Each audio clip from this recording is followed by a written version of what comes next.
नमस्कार दोस्तों, मैं अमित कुमार आप सभी को रेलवे हब में स्वागत करता हूं। उम्मीद करता हूं दोस्तों आप जहां भी होंगे मस्त होंगे, स्वस्थ होंगे और इस रेलवे महाकुंभ की तैयारी में व्यस्त होंगे। दोस्तों आज की इस वीडियो में हम लोग बात करेंगे कि आरपीएफ एग्जाम, कांस्टेबल का जो एग्जाम आरपीएफ का होने वाला है, उसका आखिरी जो हमारे पास 28-30 दिन का वक्त बचा है, उसमें हम लोग जीएस पर कैसे पकड़ बना सकते हैं, जीएस में ज्यादा से ज्यादा मार्क्स कैसे ला सकते हैं। तो इन सारी बातों का चर्चा दोस्त करेंगे आज इस वीडियो में। बने रहिए मेरे साथ स्टेशन मास्टर अमित कुमार के साथ। दोस्तों आज की इस वीडियो में हम लोग बात करेंगे कि आरपीएफ कांस्टेबल का एग्जाम में आप कैसे ज्यादा से ज्यादा मार्क्स ला सकते हैं, जीएस में किस तरह आपका स्ट्रेटेजी होना चाहिए। तो बच्चों यदि हम लोग बात करें आरपीएफ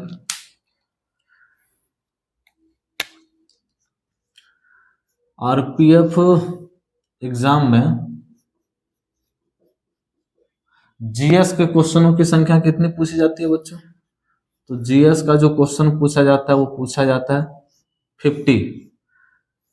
तो आरपीएफ का जो एग्जाम होने वाला है बच्चों 2 मार्च से, उसमें आपका जीएस से जो क्वेश्चन पूछा जाता है उसकी संख्या कितनी है? तो आपका हो गया 50 नंबर का पूछा जाता है। दोस्तों आरपीएफ के एग्जाम में जो जीएस का लेवल रहता है वो बहुत ज्यादा टफ नहीं रहता, ठीक ठाक क्वेश्चन रहता है। यदि आपका जीएस अच्छा नहीं है, जीएस पे आपका ठीक ठाक पकड़ नहीं है, तो भी आप जीएस में अच्छा मार्क्स ला सकते हैं यदि आपने इस 28 या 30 दिन में थोड़ा सा अच्छे से समय दे दिया, थोड़ा सा अच्छे से तैयारी कर ली।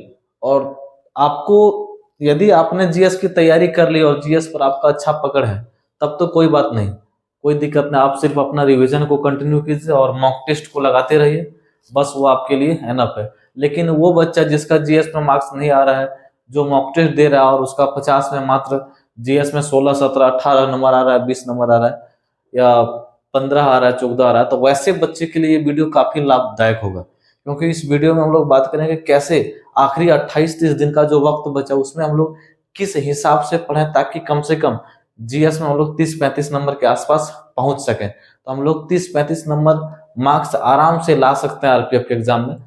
30 तो लाना बहुत आसान है, 25 से 30 नंबर लाना, और यदि थोड़ा सा आपने और अच्छे से मेहनत कर ली तो आराम से आप 30-35 तक पहुंच सकते हैं। बाकी 35 से ऊपर जाने के लिए इतने कम समय में पॉसिबल नहीं है। जो बच्चा शुरू से ही तैयारी करके आ रहा है और जीएस पर अच्छा पकड़ है वो बच्चा 35 से ऊपर ला सकता है। मगर यदि आपकी तैयारी थोड़ी सी जीएस में कम है और जीएस पर आपका पकड़ नहीं है तो आपको टारगेट ये रखना चाहिए कि आपको मैथ रीजनिंग में ज्यादा फोकस करना चाहिए, जहां आप कम से कम समय में एक बार पढ़कर आप ज्यादा से ज्यादा मार्क्स ला सकते हैं। जीएस में आपको क्या करना है बच्चों, यदि आप मैथ रीजनिंग में अच्छे से पकड़ बना लेते हैं तो जीएस में आपको 30 से 35 नंबर का टारगेट रखना चाहिए, और जो बहुत आसानी से आ भी जाता है यदि आपने थोड़ी सी अक्लमंदी से, थोड़ी सी दिमाग लगाकर कम से कम चीजों को कैसे पढ़कर आप नंबर ला सकते हैं, इस चीज को थोड़ा सा एनालिसिस करके, विजुअल करके आप यदि पढ़ें 28 से 30 दिन तो आराम से आप ला सकते हैं। तो बच्चों देखिए जीएस में 50 क्वेश्चन जो आपका पूछा जाएगा उसमें अभी जो सबसे ज्यादा ट्रेंड है वो स्टैटिक जीके का है। किसका है? Static GK. एस जीके लिख दिए, स्टैटिक जीके। यहां से बच्चों अभी आपका आरपीएफ जो 15 से 20 क्वेश्चन पूछ ले रहा है। कितना क्वेश्चन पूछ ले रहा है? 15 से 20 क्वेश्चन। तो आपको सबसे ज्यादा अभी फोकस जो करना चाहिए वो स्टैटिक जीके में करना चाहिए। किस में करना चाहिए? Static GK. स्टैटिक जीके में क्या क्या आपको ध्यान देना चाहिए? एक तो जितना भी महत्वपूर्ण पुस्तक है, इंपॉर्टेंट क्वेश्चन जो पुराने पुस्तक है वो लेकर अभी अभी जो पुस्तक लॉन्च किया गया है, जिस लेखक के द्वारा लॉन्च किया गया है, और बीच में जो पिछले 8-10 साल में बहुत सारा बुक का जो लॉन्चिंग किया गया उस पर थोड़ा सा आपको क्या करना है, विशेष ध्यान देना है। देश के मुद्रा पर, देश की राजधानी पर, अंतर्राष्ट्रीय स्तर पर जितने भी महत्वपूर्ण संस्थान हैं उनके बारे में आपको ध्यान देना है। जैसे WHO, WTO वगैरह जो हो गया आपका, World Bank, World Health Organization वगैरह जो हो गया आपका, ये आपका यूनेस्को हो गया, यूनियन आपका यूनियन बैंक वगैरह, जितना भी आपका यानी हाई लेवल पर जितना भी आपका सारा का सारा संस्था है जो वर्ल्ड लेवल पर, वर्ल्ड बैंक हो गया, इन सारी चीजों का आपको क्या करना है, पूरा विस्तार पूर्वक अध्ययन करना है, क्योंकि यहाँ से काफी सारा क्वेश्चन स्टैटिक जीके के अंतर्गत पूछा जाता है। नेक्स्ट बच्चों आपको खेल कूद पर अच्छे से पकड़ बनाना है। खेल कूद पर कौन सा खेल में कितनी खिलाड़ियां होती है, जो आपका इधर टेनिस वगैरह में जो आपका चारों का चारों टेनिस होता है, वो आपका चारों का चारों टेनिस कब कब होता है, क्या क्या उसमें क्राइटेरिया है, उन सारी चीजों को आपको पकड़ बनाना है। अभी जो आपका जितना भी ग्रैंड स्लैम है उसमें से कौन सा, किसने एकल खिताब जीता, किसने आपका ये पूरा का पूरा ये जीता है, तो उस सारी चीजों को भी आपको अच्छे से पकड़ बनाना है। क्योंकि एकल खिताब वगैरह वाला जो क्वेश्चन पूछ लेता है वो बहुत कम ही बच्चा कर पाता है बच्चों, तो वहां से आप अच्छे से कर सकते हैं। उसके बाद आपका देश में जितना भी आपका टूरिस्ट प्लेस है उसके बारे में आपको अध्ययन करना है, जितना भी झील है उसके बारे में आपको क्या करना है, झील को अच्छे से पढ़ना बच्चों। प्लस राज्य राजधानी में भी आपको कुछ पढ़ लेना है, आसानी में आपको नहीं लेना है। कई बार बहुत सारे राजधानी की बताइए, जम्मू कश्मीर का ग्रीष्मकालीन राजधानी कहाँ है, जम्मू कश्मीर का शीतकालीन राजधानी कहाँ है, उस तो इस तरह का क्वेश्चन ही पूछ लेता है। बताइए पांडिचेरी का राजधानी कहाँ है, कई बार पूछ लेता है। बताइए आपका दादर हवेली जो केंद्र शासित प्रदेश उसका राजधानी कहाँ है। तो काफी सारा नया नया बच्चा जो अभी अभी पढ़ने का स्टार्ट किया वो ये सब चीज का भी आंसर नहीं कर पाता। इसलिए यदि आप नए बच्चे और तैयारी करें तो आपको इन सारी चीजों पर भी ध्यान देना चाहिए। छोटे हैं मगर एग्जाम में आ जाता है तो वो काफी महत्वपूर्ण हो जाता है। इस इन सारी क्वेश्चन को यदि आप नहीं कर पाते तो फिर आपको सिलेक्शन से आप बहुत दूर चले जाते हैं। इसलिए आप सिलेक्शन में बने रहना चाहते हैं, इन छोटी छोटी चीजों पर भी आपको ध्यान देना होगा। कई बार अच्छा बच्चा जिसका अच्छा तैयारी रहता है लेकिन रिवीजन की कमी होने के कारण भी इन छोटे छोटे क्वेश्चन को नहीं कर पाता है। तो बच्चों आपको इन सारी चीजों पर भी ध्यान देना है और देना पड़ेगा, उसके बाद ही आपका सिलेक्शन होगा। क्योंकि इस बार आरपीएफ में पोस्टों की संख्या बात की जाए, यदि हम तुलना करें 2018-19 की जो बहाली हुई थी उसकी तुलना में लगभग आधी पोस्ट है बच्चों। इसलिए इस बार थोड़ी सी जो कंपटीशन होगी वो थोड़ी सी तगड़ी होगी, थोड़ी सी अच्छी होगी।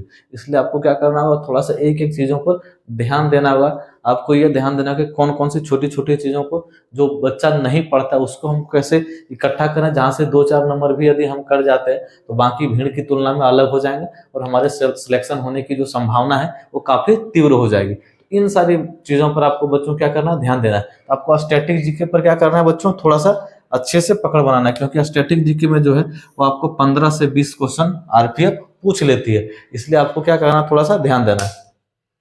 नेक्स्ट बच्चों जो आपको ध्यान देना है स्टैटिक जीके के बाद जहां से आप अच्छे से मार्क्स ला सकते हैं वो करंट अफेयर, सीए क्या करंट अफेयर। यहाँ आपको क्वेश्चन जो है आरपीएफ 5 से 10 क्वेश्चन तक कई बार पूछ लिया है। तो आपको करंट अफेयर पर भी क्या करना है बच्चों, अच्छे से ध्यान देना है। क्योंकि करंट अफेयर से आपको काफी बड़ी मात्रा में क्वेश्चन पूछी जाती है। करंट अफेयर में जो हाल की घटना है, अभी अभी दोस्तों हमारा बजट जो है वो प्रस्तुत किया गया, पेश किया गया। तो बजट के जितने भी मोटे मोटे छोटी छोटी बातें उसको आपको अच्छे से क्या करना है, कवर कर लेना। महाकुंभ मेला का आयोजन किया गया, वहां से भी कई सारे क्वेश्चन पूछे जाएंगे बच्चों। महाकुंभ मेला से संबंधित जितने भी क्वेश्चन बनता है उसको आपको कवर कर लेना है। अभी जितने भी वर्तमान में ट्रॉफियां हुई, खेल हुआ, उन सारी चीजों को करंट अफेयर में आपको कवर करना है दोस्तों। तो करंट अफेयर पर आपको अच्छे से पकड़ बनाना है। अभी हाल में जितने सारे पुरस्कार मिला है उस पुरस्कार के बारे में, भारत रत्न, पद्म भूषण, पद्म विभूषण, पद्मश्री, आपका अर्जुन अवार्ड, राजीव गांधी खेल रत्न पुरस्कार खेल से संबंधित है। और बाकी फिल्म में आईफा अवार्ड हो गया बच्चों, आपका फिल्म फेयर अवार्ड हो गया बच्चों, नेशनल अवार्ड हो गया। इन सारी चीजों, दादा साहब फाल्के अवार्ड हो गया। तो ये सारे के सारे अवार्ड पर भी आपको क्या करना, अच्छे से पकड़ बनाना है बच्चों, उस पर थोड़ी सी अच्छी सी तैयारी करनी है। तो नेक्स्ट जो आपका इंपॉर्टेंट होगा बच्चों, जहां से आप सबसे पहले स्ट्रेटेजिक पर पकड़ बनाइए, दूसरा आपको करंट अफेयर पर पकड़ बनाना बच्चों, जहां से आप कम से कम समय में अच्छे से अच्छे मार्क्स ला सकते हैं बच्चों। नेक्स्ट बच्चों आपको किस पर ध्यान देना है बच्चों, तो नेक्स्ट जो आपको ध्यान देना है वो देना है आपको पॉलिटी पर। किस पर,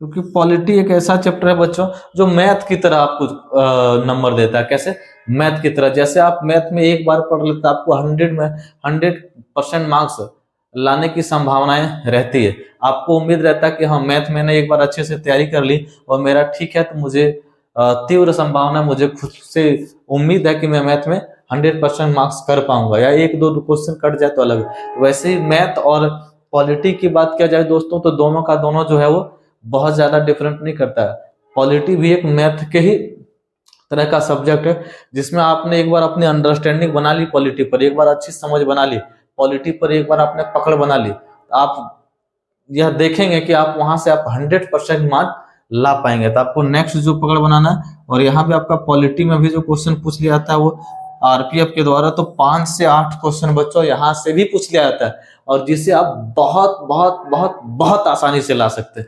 इससे ज्यादा आसान आपके जीएस में कोई भी टॉपिक्स नहीं है।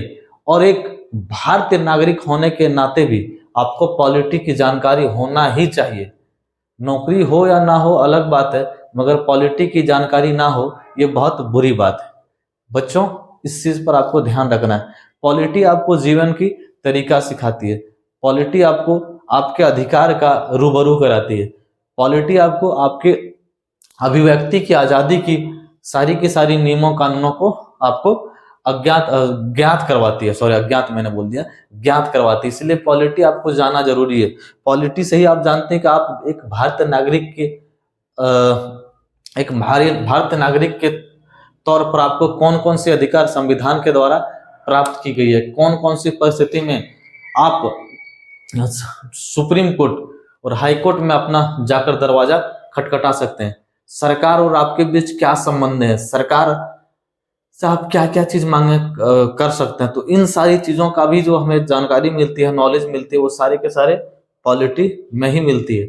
ये तो एक पॉलिटी आपको एग्जाम की दृष्टि से महत्वपूर्ण है ही, और दूसरा एक भारतीय नागरिक होने के नाते आपको आपके यहाँ के अधिकार के बारे में भी जानकारी होना चाहिए, इसलिए भी ये काफी इंपॉर्टेंट होता है।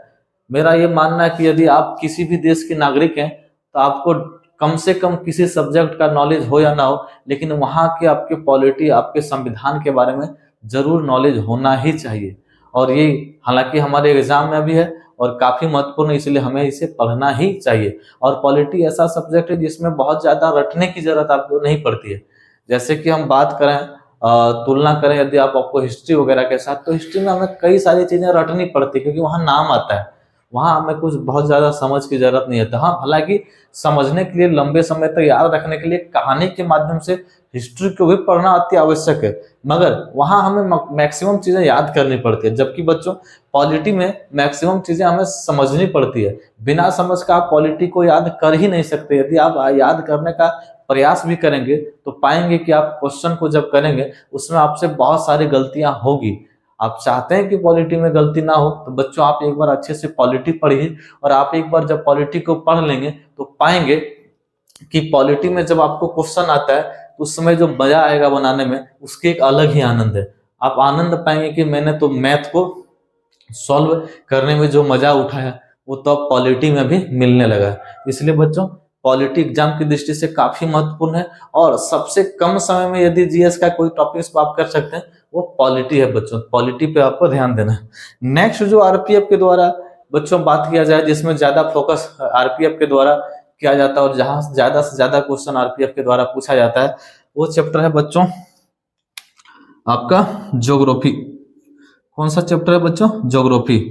तो ज्योग्राफी से जो बच्चों है वो आपका भूगोल जो है, वहां से भी आपको 5 से 8 क्वेश्चन पूछ लिया जाता है। कितना? 5 से 8 क्वेश्चन। तो ज्योग्राफी पर भी आपको क्या करना है बच्चों? अच्छे से ध्यान देना, क्योंकि यहाँ भी काफी क्वेश्चन मात्रा पूछ ली जाती है।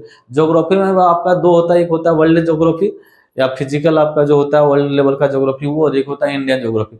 आपको सबसे ज्यादा जो ध्यान देना है बच्चों वो इंडियन ज्योग्राफी पर देना है, क्योंकि इंडियन ज्योग्राफी से ही ज्यादा क्वेश्चन आरपीएफ के एग्जाम में आपका पूछा जाता है। इसलिए इंडियन ज्योग्राफी को आपको क्या करना है?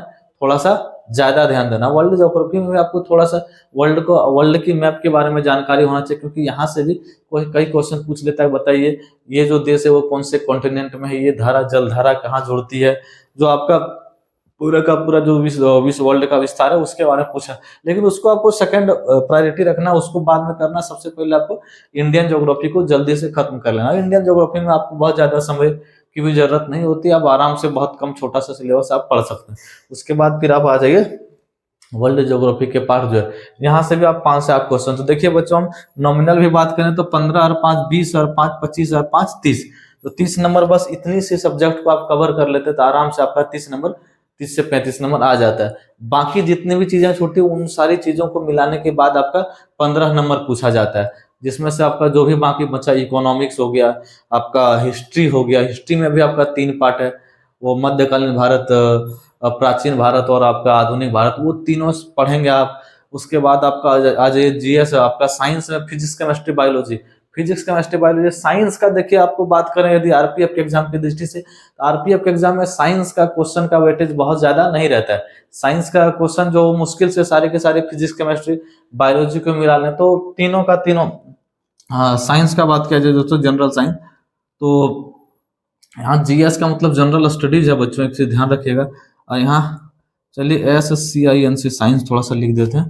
तो ये आपका यहाँ जो है वो साइंस का है, किसका है, साइंस का है। साइंस में जो आपका क्वेश्चन पूछा जाता है बच्चों, वो सारे के सारे मुश्किल से 7 से 8 क्वेश्चन पूछा जाएगा, फिजिक्स केमिस्ट्री बायोलॉजी तीनों मिलाकर। साइंस का जो आरपीएफ के एग्जाम में बहुत ज्यादा वेटेज नहीं है, साइंस को आप थोड़ा बहुत नॉर्मल लेवल का पढ़कर भी आप इसे कम चला सकते हैं। साइंस का जो मुख्य भूमिका है वो आपका रेलवे के एग्जाम, रेलवे के आरपीएफ के एग्जाम में, यदि आप एनटीपीसी का एग्जाम दे रहे हैं या आप आरपीएफ का एग्जाम दे रहे हैं, तो फिर इसमें साइंस का बहुत ज्यादा रोल नहीं है। साइंस को आप छोटे छोटे तरीके से, नॉर्मल तरीके से आप जनरल तरीके से पढ़ के आप आगे बढ़ सकते हैं, क्योंकि यहाँ से बहुत ज्यादा क्वेश्चन पूछे जाने की जो संभावना है वो बहुत कम रहती है। साइंस से बहुत ज्यादा इसमें क्वेश्चन नहीं पूछा जाता है।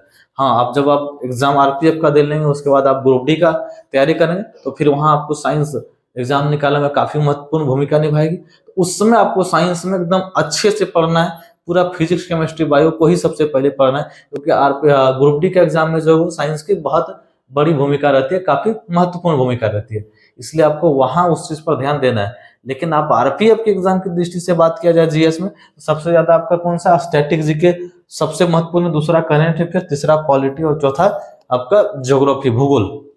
उसके बाद आपका एक इन्वायरमेंट जो आपका आता है दोस्तों, उस पर भी थोड़ा सा अच्छे से पकड़ बना, क्योंकि इन्वायरमेंट के क्वेश्चन को बहुत सारा बच्चा नहीं करता है, बहुत सारा बच्चा नहीं पढ़ता है, वहां से 2-4 क्वेश्चन जब पूछ लिया जाता है कभी कभी, तो काफी सारा बच्चा फंस जाता है। तो वहां से आप करके क्या कर सकते हैं, थोड़ा सा अच्छा मार्क्स ला सकते हैं। तो आप इन्वायरमेंट जो है, इन्वायरमेंट में थोड़ा सा आपको क्या करना बोलते बच्चों, ध्यान देना। यहाँ भी आपका 3 से 5 क्वेश्चन आने का संभावना रहता है आरपीएफ के एग्जाम में, क्योंकि इन्वायरमेंट पर अब जो है वो एग्जामिनर के द्वारा ध्यान दिया गया है, क्वेश्चन काफी सारा पूछा जाता है, क्योंकि एग्जामिनर का भी एक लक्ष्य रहता है, एक मकसद रहता है कि बच्चे को पढ़ाई के साथ साथ कुछ कुछ इन्वायरमेंट के चीजों का भी ध्यान रखें, क्योंकि हम भारतीयों का एक आदत है कि हम लोग उसी चीजों को पढ़ते हैं, अध्ययन करते हैं जिससे कि हमारी काम बन जाए, बाकी चीजों को हम लोग इग्नोर करते हैं। इसलिए आपको एग्जामिनर भी चाहता है कि इन्वायरमेंट के बारे में तो बाकी बच्चे वैसे तो कोई पढ़ने वाले नहीं है, तो यदि यहाँ से हम 2-3 क्वेश्चन पूछ लेते हैं तो बच्चों इन्वायरमेंट पढ़ लेगा कम से कम एग्जाम के चक्कर में, जिससे उसे ये तो पता रहेगा कि इन्वायरमेंट जो है वो क्यों जरूरी है हमारे जीवन में, क्यों हमें देश को स्वच्छ रखने की जरूरत है, क्यों हमें जल को संरक्षित करने की जरूरत है। यदि हमने जल को संरक्षित नहीं किया तो आने वाले समय में हमें कौन कौन सी परिस्थितियों से जूझनी पड़ेगी।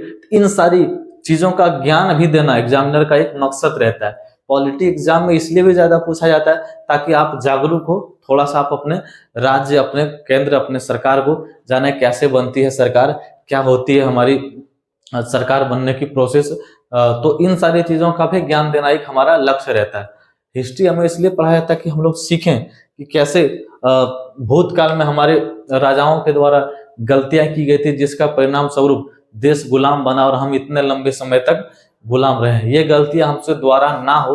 बच्चों, हिस्ट्री हमें इसलिए पूछा जाता है कि आप जो भी बीत चुका है, जो भी गलतियां हमारे